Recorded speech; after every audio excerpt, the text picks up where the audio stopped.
हरे कृष्ण। आप सभी का श्री उपदेशा अमृत के आज के सत्र में स्वागत है। आज हम पढ़ने जा रहे हैं श्लोक 3।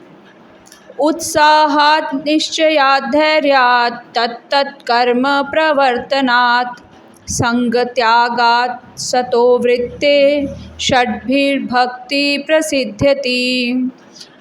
अर्थात शुद्ध भक्ति को संपन्न करने में 6 सिद्धांत अनुकूल होते हैं। कौन कौन से 6 सिद्धांत हैं जो हमारे लिए भक्ति में अनुकूल हैं? उत्साहात, उत्साही बने रहना। निश्चयात, निश्चय के साथ प्रयास करना। धैर्यात, धैर्यवान होना।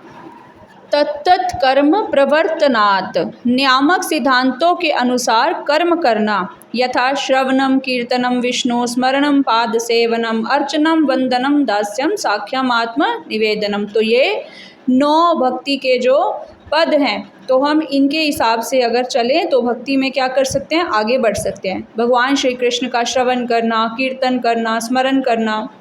संग त्यागात, संग को त्यागना है। किसके संग को त्यागना है? अभक्तों की संगति छोड़ देना।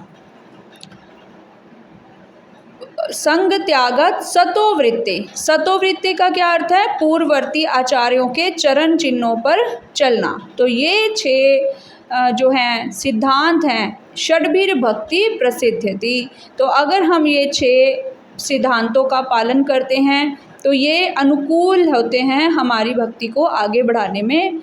ये 6 सिद्धांत निस्संदेह शुद्ध भक्ति की पूर्ण सफलता के प्रति आश्वस्त करती हैं। तात्पर्य जगत गुरु श्रील प्रभुपाद जी के द्वारा। जगत गुरु श्रील प्रभुपाद जी की जय। भक्ति भावनात्मक चिंतन या काल्पनिक उर्मी नहीं है, इसकी विषय वस्तु व्यवहारिक सक्रियता है। श्रील रूप गोस्वामी ने अपने भक्ति रसामृत सिंधु 1.1.11 में भक्ति की परिभाषा इस प्रकार दी है। अन्याभिलाषिता शून्यम ज्ञान कर्माद्यनावृतम आनुकूल्येन कृष्ण अनुशीलनम भक्तिर उत्तमा। अर्थात उत्तमा भक्ति या पूर्ण पुरुषोत्तम परमेश्वर भगवान श्री कृष्ण के प्रति अनन्य भक्ति इस तरह की जाने वाली भक्ति है जो श्री भगवान के अनुकूल है। इस भक्ति को किसी भी बाह्य प्रयोजन से मुक्त होना चाहिए और सकाम कर्म, निर्विशेष ज्ञान और अन्य समस्त स्वार्थमयी इच्छाओं से रहित होना चाहिए। भक्ति एक प्रकार का अनुशीलन है। जो ही हम अनुशीलन का नाम लेते हैं तो हमारा अभिप्राय सक्रियता या क्रियाशीलता से रहता है। आध्यात्मिकता में के अनुशीलन का अर्थ ध्यान के लिए निष्क्रिय होकर बैठ जाना नहीं है, जैसा कि कुछ छद्म योगी सिखाते हैं। ऐसा निष्क्रिय ध्यान उन लोगों के लिए अच्छा हो सकता है जिन्हें भक्तिमय सेवा का पता नहीं है। इसलिए कभी कभी इसकी संस्तुति व्यवधानात्मक भौतिकतावादी कार्यकलापों को रोकने के लिए की जाती है। ध्यान का अर्थ है कम से कम ध्यान करते समय व्यर्थ के कार्यकलापों को रोक देना, किंतु भक्तिमय सेवा न केवल ऐसे सभी व्यर्थ संसारी कार्यकलापों को रोकती है, अपितु मनुष्य को सार्थक भक्ति कार्यों में भी लगाती है। श्री प्रहलाद महाराज संस्तुति करते हैं। श्रवणम कीर्तनम विष्णु स्मरणम पाद सेवनम अर्चनम वंदनम दास्यम साख्यम आत्मनिवेदनम। भक्ति की 9 विधियाँ इस प्रकार हैं। पहली, परमेश्वर के नाम तथा उनकी महिमाओं को सुनना, श्रवणम। दूसरा, उनकी महिमाओं का कीर्तन करना, कीर्तनम। तीसरा, भगवान के स्मरण करना, स्मरणम। चौथा, श्री भगवान के चरणों की सेवा करना, पाद सेवनम। 5वां, अर्चा विग्रह की पूजा करना, अर्चनम। 6वां, श्री भगवान को नमस्कार करना, वंदनम। 7वां, श्री भगवान के दास रूप में कार्य करना, दास्यम। 8वां, श्री भगवान के साथ मित्रता करना, साख्यम। 9वां, श्री भगवान के प्रति पूर्णतया आत्मसमर्पण करना, आत्मनिवेदनम। दिव्य ज्ञान प्राप्त करने की दिशा में श्रवणम अर्थात सुनना प्रथम कदम है। मनुष्य को चाहिए कि अनधिकृत पुरुषों की बातें कान से ना सुने, अपितु योग्य व्यक्ति के पास जाए, जैसा कि श्रीमद् भगवद गीता 4.34 में संस्तुति की गई है। तद्विद्धि प्रणिपातेन परिप्रश्नेन सेवया उपत्यक्षन्ति ते ज्ञानम ज्ञानिनस्तत्त्वदर्शिनः। अर्थात गुरु के पास जाकर सत्य को सीखने का प्रयत्न करो, उनसे विनीत भाव से जिज्ञासा करो और उनकी सेवा करो। स्वरूप सिद्ध व्यक्ति तुम्हें ज्ञान प्रदान कर सकता है, क्योंकि उसने सत्य का दर्शन किया है। मुंडक उपनिषद में और भी संस्तुति की गई है। तद्विज्ञानार्थम स गुरुमेवाभिगच्छेत। उस दिव्य विज्ञान को समझने के लिए प्रामाणिक गुरु के पास जाना आवश्यक है। इस प्रकार विनीत भाव से दिव्य गुह्य ज्ञान प्राप्त करने की यह विधि केवल मानसिक चिंतन पर आधारित नहीं है। इस प्रसंग में श्री चैतन्य महाप्रभु ने श्रील रूप गोस्वामी को बतलाया, ब्रह्मांड भ्रमिते कौनो भाग्यवान जीव, गुरु कृष्ण प्रसादे पाए भक्ति लता बीज। अर्थात ब्रह्मांड की सृष्टि का विचरण करते समय कोई भाग्यशाली जीव भक्ति लता का बीज प्राप्त कर सकता है। यह सब गुरु एवं भगवान श्री कृष्ण की कृपा से ही संभव होता है। श्री चैतन्य चरितामृत मध्य लीला 19.151। सारे जीव जो स्वभाव से ही आनंदमय हैं, उनके लिए यह भौतिक जगत एक बंदी गृह जैसा है। वे वास्तव में इस प्रतिबंधित सुख के संसार रूपी बंदी गृह से मुक्त होना चाहते हैं, लेकिन मुक्ति की विधि ना जानने के कारण वे एक योनि से दूसरी योनि में और एक ग्रह से दूसरे ग्रह में देहांतर करने के लिए बाध्य होते हैं। इस प्रकार जीव समग्र भौतिक जगत में भ्रमण करते रहते हैं। जब सौभाग्य से कोई जीव किसी शुद्ध भक्त के संसर्ग में आता है और धैर्यपूर्वक उससे सुनता है, तो वह भक्ति पथ का अनुसरण करने लगता है। ऐसा सुअवसर केवल निष्ठावान व्यक्ति को प्रदान किया जाता है। अंतर्राष्ट्रीय कृष्ण भावना अमृत संघ संपूर्ण मानवता को ऐसा अवसर प्रदान करता है। यदि सौभाग्यवश कोई व्यक्ति भक्तिमय सेवा में प्रवृत्त होने के इस सुअवसर का लाभ उठाता है, तो उसके लिए तुरंत ही मुक्ति का मार्ग खुल जाता है। मनुष्य को चाहिए कि भगवत धाम वापिस जाने के इस सुअवसर को अत्यंत उत्साहपूर्वक स्वीकार करें। उत्साह के बिना कोई सफल नहीं हो सकता। भौतिक जगत में भी सफल होने के लिए मनुष्य को अपने कार्य क्षेत्र में अत्यधिक उत्साही बनना होता है। जो अपने क्षेत्र में सफलता चाहता है, ऐसे विद्यार्थी, व्यापारी, कलाकार या अन्य किसी भी व्यक्ति को उत्साही बनना पड़ता है। इसी प्रकार भक्ति के क्षेत्र में भी मनुष्य को अत्यंत उत्साही होना पड़ता है। उत्साह का अर्थ है कर्म, लेकिन यह कर्म किसके लिए? इसका उत्तर यह है कि मनुष्य को सदैव भगवान श्री कृष्ण के लिए कर्म करना चाहिए। कृष्णार्थ अखिल चेष्टा, भक्ति रसामृत में ऐसा कहा गया है। जीवन की सभी अवस्थाओं में भक्ति योग में सिद्धि प्राप्त करने के लिए भक्ति के सारे कार्यकलाप गुरु के निर्देशन में करने होते हैं।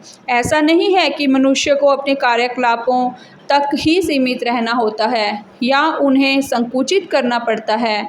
भगवान श्री कृष्ण सर्वव्यापी हैं, अतः भगवान श्री कृष्ण से स्वतंत्र कुछ भी नहीं है। जैसा कि भगवान श्री कृष्ण स्वयं श्रीमद् भगवद गीता 9.4 में कहते हैं, मया तत्मिदं सर्वं जगत अव्यक्त मूर्तिना मत्स्थानि सर्वभूतानि न चाहं तेष्वस्थितः। अर्थात यह संपूर्ण ब्रह्मांड मेरे अव्यक्त रूप में मेरे द्वारा व्याप्त है। सारे जीव मुझ में हैं, लेकिन मैं उनमें नहीं हूँ। प्रामाणिक गुरु के निर्देशन में मनुष्य को हर वस्तु भगवान श्री कृष्ण की सेवा के लिए अनुकूल बनानी होती है। उदाहरणार्थ, इस समय हम डिक्टाफोन बोलकर लिखने का यंत्र का उपयोग कर रहे हैं। जिस भौतिकतावादी ने इस यंत्र का आविष्कार किया, उसने इसे व्यापारियों या सांसारिक विषयों पर लिखने वालों के लिए बनाया था। निश्चित रूप से उसने इस डिक्टाफोन का उपयोग श्री भगवान की सेवा में किए जाने वाले विषय में नहीं सोचा होगा, लेकिन हम इसका उपयोग कृष्ण भावना भावी साहित्य लिखने के लिए कर रहे हैं। निस्संदेह डिक्टाफोन का निर्माण पूर्ण रूपेण भगवान श्री कृष्ण की शक्ति के अंतर्गत है। इस यंत्र के सारे भाग, जिसमें इसके इलेक्ट्रॉनिक कार्य भी सम्मिलित हैं, भौतिक ऊर्जा के 5 मूलभूत प्रकारों भूमि, जल, अग्नि, वायु तथा आकाश के विभिन्न संयोगों एवं अंत क्रियाओं से बने हुए हैं। अन्वेषक ने इस जटिल यंत्र को तैयार करने में अपना मस्तिष्क लगाया है, किंतु उसका मस्तिष्क तथा सारे अवयव भगवान श्री कृष्ण द्वारा प्रदान किए गए हैं। भगवान श्री कृष्ण के कथन है, मत्स्थानि सर्वभूतानि के अनुसार प्रत्येक वस्तु मेरी शक्ति पर आश्रित है। इस प्रकार भक्त समझ सकता है कि चूंकि भगवान श्री कृष्ण की शक्ति से कोई भी वस्तु स्वतंत्र नहीं है, अतः प्रत्येक वस्तु को उन्हीं की सेवा में लगाना चाहिए। कृष्ण भावना अमृत में बुद्धि पूर्वक किया गया प्रयास उत्साह कहलाता है। भक्तगण उन सही साधनों का पता लगा लेते हैं जिनसे हर वस्तु का उपयोग भगवान श्री कृष्ण की सेवा में किया जा सके। निर्बंध कृष्ण संबंधे युक्तम वैराग्य उच्यते। भक्ति को संपन्न करना निष्क्रिय ध्यान नहीं, अपितु आध्यात्मिक जीवन की पूर्व भूमिका में व्यवहारिक कर्म है। ये सारे कार्यकलाप धैर्यपूर्वक संपन्न करने चाहिए। कृष्ण भावना अमृत में मनुष्य को अधीर नहीं होना चाहिए। निस्संदेह यह कृष्ण भावना अमृत आंदोलन अकेले ही प्रारंभ किया गया था और प्रारंभ में किसी ने रुचि नहीं दिखाई थी, लेकिन चूंकि हम अपने भक्ति कार्य धैर्यपूर्वक करते रहे, अतः धीरे धीरे लोग इस आंदोलन की महत्ता समझने लगे और अब वे इसमें उत्सुकता पूर्वक सम्मिलित हो रहे हैं। मनुष्य को भक्ति करते समय अधीर नहीं होना चाहिए, अपितु गुरु से उपदेश लेना चाहिए और गुरु तथा भगवान श्री कृष्ण की कृपा पर अवलंबित रहते हुए उसे धैर्यपूर्वक पूरा करना चाहिए। कृष्ण भावना भावित कार्यकलापों की सफल संपन्नता के लिए धैर्य तथा विश्वास दोनों ही आवश्यकता है। यह स्वाभाविक है कि एक नव विवाहिता कन्या अपने पति से संतान की कामना करती है, किंतु वह विवाह के तुरंत बाद संतान प्राप्त करने की आशा नहीं कर सकती। निस्संदेह विवाह होते ही वह संतान प्राप्ति के लिए प्रयास कर सकती है, लेकिन उसे अपने पति के प्रति समर्पित होकर विश्वस्त होना पड़ेगा कि निश्चित समय में संतान का जन्म होगा। इसी प्रकार भक्ति में समर्पण का अर्थ है विश्वस्त होना। भक्त सोच रहा है अवश्य रक्षिवे कृष्ण, भगवान श्री कृष्ण निश्चित रूप से मेरी रक्षा करेंगे और भक्ति की सफल संपन्नता के लिए मुझे सहायता देंगे। यही विश्वास कहलाता है। जैसा कि पहले बताया जा चुका है, मनुष्य को विधि विधानों को संपन्न करने में आलस्य नहीं करना चाहिए, अपितु अत्यधिक उत्साह दिखलाना चाहिए। तत्त कर्म प्रवर्तना। विधि विधानों की उपेक्षा से भक्ति विनष्ट हो जाएगी। इस कृष्ण भावना अमृत आंदोलन में 4 मूल नियामक सिद्धांत हैं: अवैध मैथुन, मांसाहार, द्युत क्रीड़ा तथा मादक द्रव्यों का सेवन। इन चारों का बहिष्कार। भक्तों को इन सिद्धांतों का पालन करने में अत्यंत उत्साह दिखलाना चाहिए। यदि वह इनमें से किसी भी एक का पालन करने में शिथिलता बरतता है तो उसकी प्रगति अवश्य ही रुक जाएगी। अतएव श्रील रूप गोस्वामी की संस्तुति है तत् कर्म प्रवर्तनात्, अर्थात मनुष्य को वैदिक भक्ति के विधि विधानों का कठोरता से पालन करना चाहिए। इन 4 निषेधों यम के अतिरिक्त 4 सकारात्मक विधियां नियम भी हैं, यथा प्रतिदिन जपमाला पर 16 माला का जप करना। इन अनुष्ठानों को उत्साहपूर्वक एवं श्रद्धा सहित संपन्न करना चाहिए। यही तत्त कर्म प्रवर्तनात् अर्थात भक्ति में विविध संलग्नता कहलाती है। साथ ही भक्ति में सफलता के लिए मनुष्य को अवांछित लोगों की संगति त्याग देनी चाहिए। इनमें कर्मी, योगी, ज्ञानी तथा अन्य अभक्त गण का समावेश हो जाता है।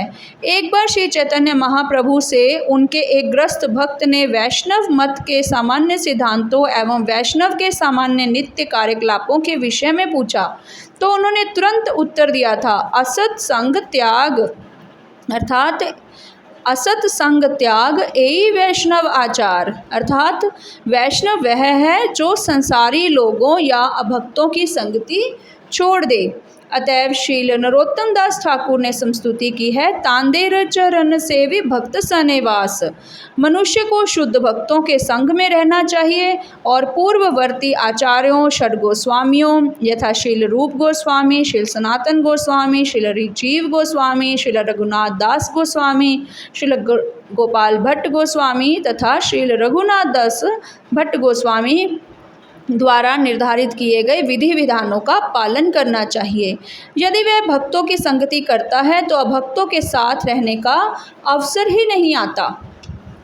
अंतर्राष्ट्रीय कृष्ण भावनामृत संघ ऐसे अनेक केंद्र खोल रहा है जिससे लोगों को भक्तों के साथ रहने तथा आध्यात्मिक जीवन के नियामक सिद्धांतों का अभ्यास करने के लिए आमंत्रित किया जा सके।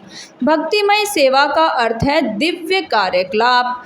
दिव्य स्तर पर भौतिक प्रकृति के तीनों गुणों द्वारा किसी प्रकार का कल्मश नहीं होता। यह विशुद्ध सत्व कहलाता है, अर्थात यह शुद्ध सत्व गुण का या रजो तथा तमो गुणों के कल्मश से मुक्त सत्व गुण का स्तर है। इस कृष्ण भावना अमृत आंदोलन में हम चाहते हैं कि सभी लोग प्रातः काल 4 बजे तक जाग जाएं और मंगल आरती अर्थात प्रातःकालीन पूजा में भाग लें, तब श्रीमद् भागवतम पढ़ें, कीर्तन करें आदि आदि।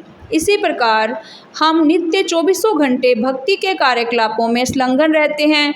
यह सतोवृत्ति है, अर्थात उन पूर्ववर्ती आचार्यों के पद चिन्हों का अनुगमन है जिन्होंने अपना प्रत्येक क्षण कृष्ण भावना भावित कार्यकलापों में बड़ी दक्षता से लगाया। यदि कोई इस श्लोक में श्रील रूप गोस्वामी द्वारा दिए गए उपदेश का कड़ाई से पालन करता है, उत्साही होना, दृढ़ निश्चयी होना, धैर्यवान होना, अवांछित व्यक्तियों की संगति का परित्याग करना, नियमों का पालन करना तथा भक्तों की संगति करना, तो वह भक्ति में अवश्य प्रगति करता है। इस संबंध में श्रील भक्ति सिद्धांत सरस्वती ठाकुर की टिप्पणी है कि दार्शनिक चिंतन द्वारा ज्ञान का अनुशीलन, सकाम कर्मों की प्रगति द्वारा संसारी ऐश्वर्य का संग्रह तथा योग सिद्धियों अर्थात भौतिक पूर्णता की इच्छा, ये सब भक्ति के सिद्धांतों से सर्वथा विपरीत हैं। मनुष्य को इन अस्थायी कार्यकलापों के प्रति पूर्णतया उदासीन रहकर अपना ध्यान भक्ति के अनुष्ठानों की ओर मोड़ना है। श्रीमद् भगवद गीता 2:69 के अनुसार या निशा सर्वभूतानां तस्यां जागृति संयमी यस्यां जागृति भूतानि सा निशा पश्यतो मुने, अर्थात जो समस्त प्राणियों के लिए रात्रि है वह आत्म संयमी के लिए जगने का समय है, और जो समस्त प्राणियों के जागने का समय है वह अंतर्दृष्टा मुनि के लिए रात्रि है। श्री भगवान की भक्ति में व्यस्तता ही जीव का प्राण तथा आत्मा है। यही वांछित लक्ष्य है और मनुष्य के जीवन की परम सिद्धि है। मनुष्य को इस विषय में विश्वस्त भी होना चाहिए कि उसे यह विश्वास भी रखना चाहिए कि भक्ति के अतिरिक्त सारे कार्यकलाप यथा मानसिक तर्क, सकाम कर्म या यौगिक प्रयास कभी कोई स्थायी लाभ देने वाले नहीं। भक्ति के मार्ग पर पूर्ण विश्वास से वांछित लक्ष्य प्राप्त किया जा सकता है, किंतु अन्य मार्गों का अनुसरण करने के प्रयास से मनुष्य केवल अशांत ही होगा। श्रीमद् भागवतम के 7वें स्कंद में कहा गया है, मनुष्य को भली भांति आश्वस्त हो जाना चाहिए कि जिन लोगों ने अन्य प्रयोजनों के लिए कठिन तपस्या करने के उद्देश्य से भक्ति का परित्याग किया है, वे भले ही लाख उच्चतर तपस्याएं करें लेकिन उनके मन शुद्ध नहीं है, क्योंकि उन्हें श्री भगवान की दिव्य प्रेममयी सेवा के विषय में कोई जानकारी नहीं है। 7वें स्कंद में ही आगे कहा गया है, भले ही मानसिक चिंतक, ज्ञानी तथा सकाम कर्मी बड़ी बड़ी तपस्या कर लें, फिर भी वे पतित होते हैं, क्योंकि उन्हें श्री भगवान के चरण कमलों के विषय में कोई जानकारी नहीं रहती। किंतु भगवत भक्तों का कभी पतन नहीं होता। श्रीमद् भगवद गीता 9:31 में पूर्ण पुरुषोत्तम भगवान अर्जुन को आश्वस्त करते हैं, कौन्तेय प्रतिजानीहि ना मे भक्त प्रणश्यति। अर्थात हे कुंती पुत्र, निडर होकर घोषित कर दो कि मेरा भक्त कभी विनष्ट नहीं होता। पुनः श्रीमद् भगवद गीता 2.40 में भगवान श्री कृष्ण कहते हैं, नेहाभिकर्म नाशो अस्ति प्रत्यवायो न विद्यते स्वल्पमस्य धर्मस्य त्रायते महतो भयात्। अर्थात इस प्रयास का ना तो विनाश होता है, ना इसमें कमी आती है। इस पथ पर थोड़ी सी प्रगति भी मनुष्य की भयंकर से भयंकर भय से रक्षा कर सकती है। भक्तिमय सेवा इतनी विशुद्ध तथा पूर्ण होती है कि एक बार प्रारंभ हो जाने पर मनुष्य चरम सफलता की ओर बलपूर्वक खींचता चला जाता है। कभी कभी मनुष्य अपने सामान्य भौतिक कार्यों को त्याग कर भावावेश में आकर परमेश्वर के चरण कमलों की शरण ले लेता है और इस तरह वह भक्ति की प्रारंभिक शुरुआत कर देता है।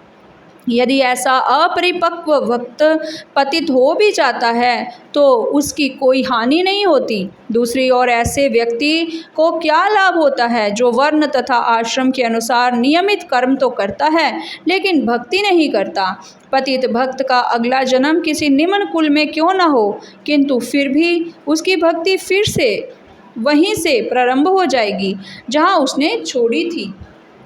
भक्ति अहैतुक्य प्रतिहता है।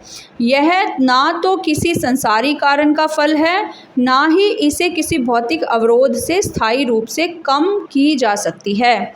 अतः भक्त को अपने कार्य के प्रति आश्वस्त होना चाहिए और उसे कर्मियों, ज्ञानियों तथा योगियों के कार्यकलापों में अत्यधिक रुचि नहीं लेनी चाहिए।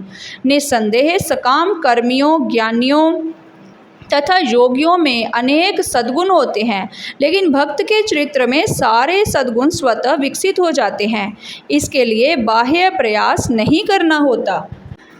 जैसा कि श्रीमद् भागवतम 5.18.12 में पुष्टि की गई है, यस्यास्ति भक्ति भगवती अकिंचना सर्वे गुणै तत्र समासते सुरः हरो अभक्तस्य कुत महद्गुणा मनोरथे नास्ति धावतो बहिः। जिस व्यक्ति ने शुद्ध भक्ति विकसित कर ली है उसमें देवताओं के सारे सद्गुण क्रमशः प्रकट होने लगते हैं। चूँकि भक्त किसी भौतिक प्रपंच में रुचि नहीं रखता, अतः वह भौतिक दृष्टि से कल्मशग्रस्त नहीं होता, वह तुरंत दिव्य जीवन के स्तर पर स्थित हो जाता है। किंतु जो व्यक्ति संसारिक प्रपंच में लगा रहता है, चाहे वह तथाकथित ज्ञानी हो, योगी हो, कर्मी हो, परोपकारी हो, राष्ट्रवादी हो या अन्य कुछ हो, वह महात्मा के उच्च पद तक ऊपर नहीं उठ सकता। वह दुरात्मा या संकुचित हृदय वाला बना रहता है। श्रीमद् भगवद गीता 9.13 के अनुसार महात्मनास्तु मां पार्थ दैवीं प्रकृतिम आश्रिता भजन्ते अनन्य मनसो ज्ञात्वा भूतादिम अव्ययम्। अर्थात हे पृथा पुत्र, जो मोहग्रस्त नहीं है ऐसे महात्मा दैवी प्रकृति के संरक्षण में रहते हैं।